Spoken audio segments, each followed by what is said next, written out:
ಆಕಾಶವಾಣಿ ಪ್ರದೇಶ ಸಮಾಚಾರ ಓದುತ್ತಿರುವವರು ರವಿ ಕುಲಕರ್ಣಿ. ಮುಖ್ಯಾಂಶಗಳು.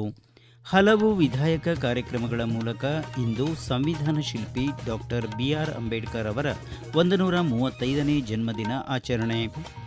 ಗ್ಯಾರಂಟಿಗಳ ಜೊತೆ ಅಭಿವೃದ್ಧಿ ಸಾಧ್ಯವಾಗಿಸಿದ ಸರ್ಕಾರ, ಮುಖ್ಯಮಂತ್ರಿ ಸಿದ್ದರಾಮಯ್ಯ ಪ್ರತಿಪಾದನೆ. ಶಾಸನ ಸಭೆಗಳಲ್ಲಿ ಮಹಿಳಾ ಪ್ರಾತಿನಿಧ್ಯ ಹೆಚ್ಚುವುದರಿಂದ ವ್ಯವಸ್ಥೆಯಲ್ಲಿ ಸಂವೇದನಾಶೀಲತೆ, ಪ್ರಧಾನಮಂತ್ರಿ ನರೇಂದ್ರ ಮೋದಿ ಅಭಿಮತ. ನಾಳೆಯಿಂದ 3 ದಿನಗಳ ಕಾಲ ಕಲಬುರಗಿ ಜಿಲ್ಲೆಯಾದ್ಯಂತ ಬಿಸಿ ಗಾಳಿ ಹೆಚ್ಚಳ ಸಾಧ್ಯತೆ, ಹವಾಮಾನ ಇಲಾಖೆಯಿಂದ ಆರೆಂಜ್ ಅಲರ್ಟ್ ಘೋಷಣೆ. ಈಗ ವಾರ್ತೆಗಳ ವಿವರ. ಹಲವು ವಿಧಾಯಕ ಕಾರ್ಯಕ್ರಮಗಳ ಮೂಲಕ ಭಾರತ ರತ್ನ, ಸಂವಿಧಾನ ಶಿಲ್ಪಿ, ಆಧುನಿಕ ಭಾರತದ ನಿರ್ಮಾತೃ ಡಾಕ್ಟರ್ ಬಿಆರ್ ಅಂಬೇಡ್ಕರ್ ಅವರ 135ನೇ ಜನ್ಮದಿನವನ್ನು ನಾಡಿನಾದ್ಯಂತ ಇಂದು ಆಚರಿಸಲಾಗುತ್ತಿದೆ. ಬೆಂಗಳೂರಿನಲ್ಲಿ ನಡೆಯುವ ಮುಖ್ಯ ಸಮಾರಂಭದಲ್ಲಿ ಸಮಾಜದ ವಿವಿಧ ಕ್ಷೇತ್ರಗಳಲ್ಲಿ ಶೋಷಿತರ ಪರವಾಗಿ ಹೋರಾಟ, ಸಾಹಿತ್ಯ, ಪತ್ರಿಕೋದ್ಯಮ, ಸಾಹಿತ್ಯ ಸಂಘಟನೆ, ದೇವದಾಸಿ ವಿಮುಕ್ತಿ ಕ್ಷೇತ್ರಗಳಲ್ಲಿ ಅನನ್ಯ ಸಾಧನೆ ಮಾಡಿರುವ ಮಂಗಳೂರು ವಿಜಯ, ಸಿಎಂ ಮುನಿಯಪ್ಪ, ಎಚ್ಎನ್ ಅಣ್ಣಯ್ಯ, ಡಾಕ್ಟರ್ ಹನುಮಂತರಾಯ ದೊಡ್ಡಮನಿ ಮತ್ತು ಶೋಭಾ ಗಸ್ತಿ ಅವರಿಗೆ ಪ್ರತಿಷ್ಠಿತ ಡಾಕ್ಟರ್ ಬಿಆರ್ ಅಂಬೇಡ್ಕರ್ ಪ್ರಶಸ್ತಿ ಪ್ರದಾನ ಮಾಡಿ ಗೌರವಿಸಲಾಗುತ್ತದೆ. ಬೆಂಗಳೂರು ನಗರದ doctor BR Ambedkar school of economics ವಿಶ್ವವಿದ್ಯಾಲಯದಲ್ಲಿ ಇಂದು ಅಂಬೇಡ್ಕರ್ ಅವರ 135ನೇ ಜಯಂತಿ ಕಾರ್ಯಕ್ರಮ ಆಯೋಜಿಸಲಾಗಿದ್ದು, ವಿಶ್ವವಿದ್ಯಾಲಯದ ಮುಂಭಾಗದಲ್ಲಿರುವ ಅಂಬೇಡ್ಕರ್ ಅವರ ಪುತ್ಥಳಿಗೆ ಪುಷ್ಪನಮನ ಸಲ್ಲಿಸಿ ಗೌರವ ಸಲ್ಲಿಸಲಾಗುವುದು. ಸಾಮಾಜಿಕ ಮತ್ತು ಆರ್ಥಿಕ ಬದಲಾವಣೆ ಸಂಸ್ಥೆಯ ಆಡಳಿತ ಮಂಡಳಿ ಅಧ್ಯಕ್ಷ ಡಾಕ್ಟರ್ ಅಶೋಕ್ ದಳವಾಯಿ ಮುಖ್ಯ ಅತಿಥಿಗಳಾಗಿ ಪಾಲ್ಗೊಳ್ಳಲಿದ್ದಾರೆ. ವಿವಿಧ ಸಂಘಟನೆಗಳ ಸಹಯೋಗದಲ್ಲಿ ಕೋಲಾರ ಜಿಲ್ಲಾಡಳಿತ ಆಯೋಜಿಸಿರುವ ಡಾಕ್ಟರ್ ಬಿಆರ್ ಅಂಬೇಡ್ಕರ್ ಅವರ ಜಯಂತ್ಯುತ್ಸವದ ಪ್ರಯುಕ್ತ ಪ್ರತಿಯೊಂದು ಗ್ರಾಮಗಳಿಂದ ಪಲ್ಲಕ್ಕಿಗಳನ್ನು ತರುವ ಮೂಲಕ ಜಯಂತಿಯನ್ನು ವಿಜೃಂಭಣೆಯಿಂದ ಆಚರಿಸಲಾಗುತ್ತಿದೆ. ಗ್ಯಾರಂಟಿಗಳ ಜೊತೆ ಅಭಿವೃದ್ಧಿಯನ್ನು ರಾಜ್ಯ ಸರ್ಕಾರ ಸಾಧ್ಯವಾಗಿಸಿದೆ ಎಂದು ಮುಖ್ಯಮಂತ್ರಿ ಸಿದ್ದರಾಮಯ್ಯ ಪ್ರತಿಪಾದಿಸಿದ್ದಾರೆ. ಚಿಕ್ಕಮಗಳೂರು ಜಿಲ್ಲೆ ಹಂದೂರು ಗ್ರಾಮದಿಂದ ನರಸಿಂಹರಾಜಪುರಕ್ಕೆ ಸಂಪರ್ಕಿಸುವ ಭದ್ರಾ ಹಿನ್ನೀರಿನಲ್ಲಿ ನಿರ್ಮಿಸಿರುವ ಸೇತುವೆ ಉದ್ಘಾಟನಾ ಸಮಾರಂಭದಲ್ಲಿ ಪಾಲ್ಗೊಂಡು ಮಾತನಾಡಿದ ಅವರು, ಸರ್ಕಾರದಿಂದ ಗ್ಯಾರಂಟಿಗಳಿಗೆ ಇದುವರೆಗೆ 1.30 ಲಕ್ಷ ಕೋಟಿಗಳಷ್ಟು ವೆಚ್ಚ ಮಾಡಲಾಗಿದೆ. ರಾಜ್ಯದ ಗ್ಯಾರಂಟಿಗಳನ್ನು ಟೀಕಿಸುವ ಬಿಜೆಪಿ ಇತರೆ ರಾಜ್ಯಗಳಲ್ಲಿ ಅವುಗಳನ್ನೇ ಅನುಸರಿಸುತ್ತಿದೆ ಎಂದರು. ಜನಕಲ್ಯಾಣಕ್ಕೆ ಒತ್ತಾಸೆಯಾಗಿರುವ ಸರ್ಕಾರದ ಗ್ಯಾರಂಟಿ ಯೋಜನೆಗಳು ಒಂದು ವಿಧದ ಅಭಿವೃದ್ಧಿಯಾಗಿದ್ದು, ಗ್ಯಾರಂಟಿಗಳ ನಡುವೆಯೂ ರಾಜ್ಯದ ಆರ್ಥಿಕ ಸ್ಥಿತಿ ಕೇಂದ್ರಕ್ಕಿಂತ ಉತ್ತಮವಾಗಿದೆ ಎಂದು ಮುಖ್ಯಮಂತ್ರಿ ಸಿದ್ದರಾಮಯ್ಯ ಹೇಳಿದರು.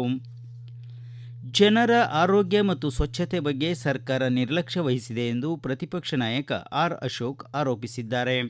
ಈ ಕುರಿತು ಸಾಮಾಜಿಕ ಮಾಧ್ಯಮದಲ್ಲಿ ಸಂದೇಶ ಹಂಚಿಕೊಂಡಿರುವ ಅವರು, ಜಾಗತಿಕ ಮಟ್ಟದಲ್ಲಿ ಹೆಸರಾಗಿರುವ ಐಟಿ ನಗರ ಬೆಂಗಳೂರು ಇಂದು ಕಸದ ಗುಡ್ಡೆಯಾಗಿ ಮಾರ್ಪಟ್ಟಿದೆ.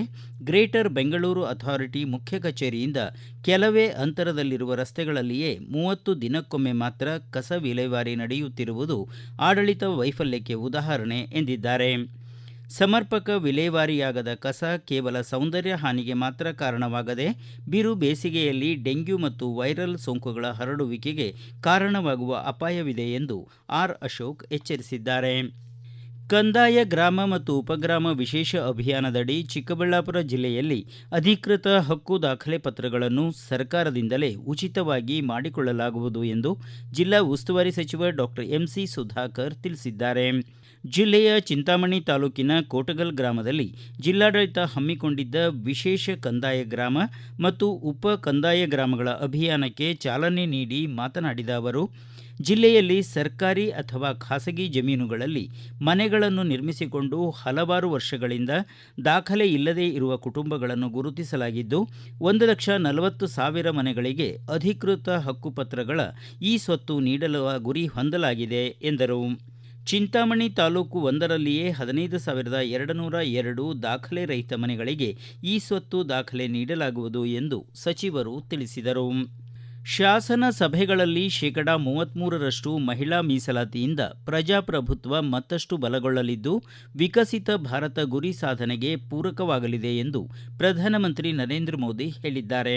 ದೆಹಲಿಯಲ್ಲಿ ನಡೆದ ನಾರಿ ಶಕ್ತಿ ವಂದನ್ ರಾಷ್ಟ್ರೀಯ ಸಮ್ಮೇಳನದಲ್ಲಿ ಪಾಲ್ಗೊಂಡು ಮಾತನಾಡಿದ ಅವರು, ದೇಶದ ಅಭಿವೃದ್ಧಿ ಯಾತ್ರೆಯಲ್ಲಿ ಮಹಿಳಾ ಮೀಸಲಾತಿ ಅತ್ಯಂತ ಮಹತ್ವಪೂರ್ಣ ನಿರ್ಣಯಗಳಲ್ಲಿ ಒಂದಾಗಿದ್ದು, ಹೊಸ ಇತಿಹಾಸ ರಚನೆಗೆ ನಾಂದಿಯಾಗಿದೆ.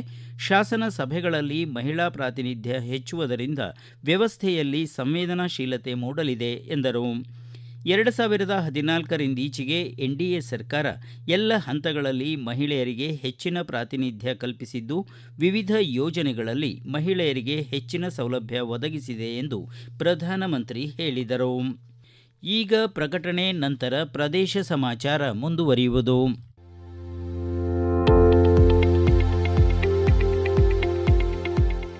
ನಮ್ಮ ಎಲ್ಲ ರಾಷ್ಟ್ರೀಯ ವಾರ್ತೆಗಳು ಹಾಗೂ ಪ್ರದೇಶ ಸಮಾಚಾರ ಈಗ ಆಕಾಶವಾಣಿ ನ್ಯೂಸ್ ಕನ್ನಡ ಯೂಟ್ಯೂಬ್ ಚಾನೆಲ್ನಲ್ಲಿ ಲಭ್ಯ.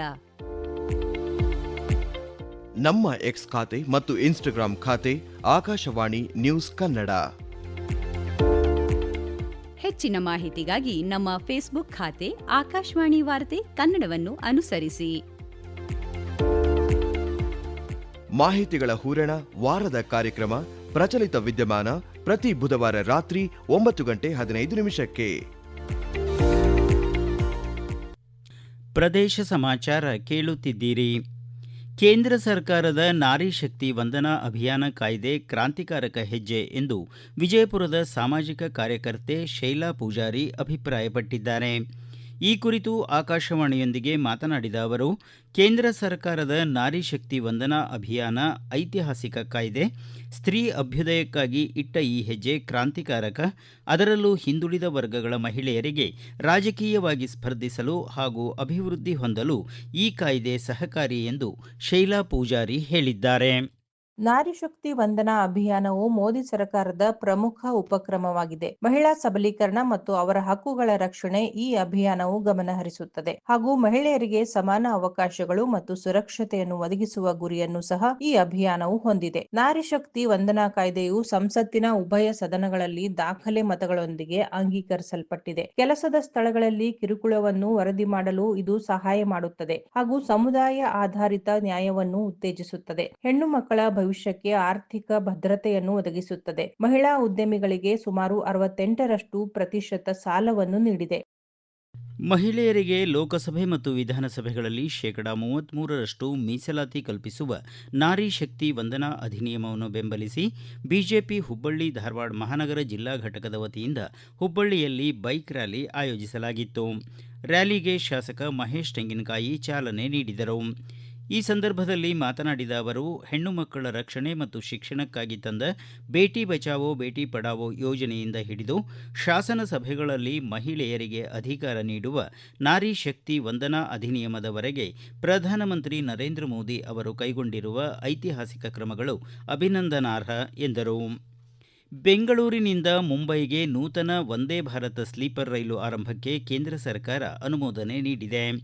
ನೂತನ ವಂದೇ ಭಾರತ್ ಸ್ಲೀಪರ್ ರೈಲು ಕೆಎಸ್ಆರ್ ಬೆಂಗಳೂರು ನಿಲ್ದಾಣದಿಂದ ಕಲ್ಯಾಣ ಕರ್ನಾಟಕದ ಮೂಲಕ ಛತ್ರಪತಿ ಶಿವಾಜಿ ಮಹಾರಾಜ ಟರ್ಮಿನಲ್ಗೆ ಸಂಚರಿಸಲಿದೆ ಎಂದು ಕೇಂದ್ರ ಸಚಿವ ಪ್ರಹ್ಲಾದ್ ಜೋಶಿ ತಿಳಿಸಿದ್ದಾರೆ.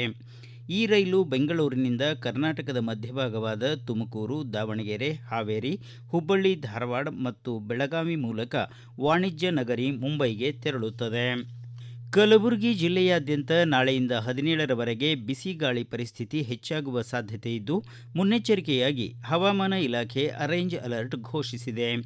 ಈ ಕುರಿತು ಮಾಹಿತಿ ನೀಡಿರುವ ಜಿಲ್ಲಾಧಿಕಾರಿ ಬಿ ಫೌಜಿಯಾ ತರನ್ನುಮ್ ಅವರು, ಬಿಸಿಲಿನ ಹೊಡೆತದಿಂದ ರಕ್ಷಿಸಿಕೊಳ್ಳಲು ಸಾರ್ವಜನಿಕರು ವಿಶೇಷವಾಗಿ ಮಧ್ಯಾಹ್ನ 12ರಿಂದ ಸಂಜೆ 4 ಗಂಟೆಯವರೆಗೆ ಮನೆಯಿಂದ ಹೊರಹೋಗುವುದನ್ನು ಸಾಧ್ಯವಾದಷ್ಟು ಮಟ್ಟಿಗೆ ತಪ್ಪಿಸುವಂತೆ ಸಲಹೆ ನೀಡಿದ್ದಾರೆ.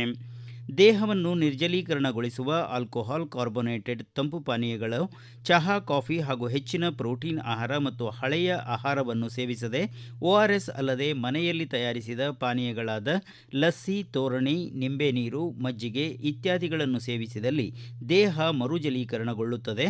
ಬಿಸಿಲಿನಿಂದ ಮೂರ್ಛೆ ಹೋದಲ್ಲಿ ಅಥವಾ ಅನಾರೋಗ್ಯ ಎನಿಸಿದಲ್ಲಿ ತಕ್ಷಣ ವೈದ್ಯರನ್ನು ಸಂಪರ್ಕಿಸುವಂತೆ ಜಿಲ್ಲಾಧಿಕಾರಿ ಕೋರಿದ್ದಾರೆ. ಕೊನೆಯಲ್ಲಿ ಮತ್ತೊಮ್ಮೆ ಮುಖ್ಯಾಂಶಗಳು.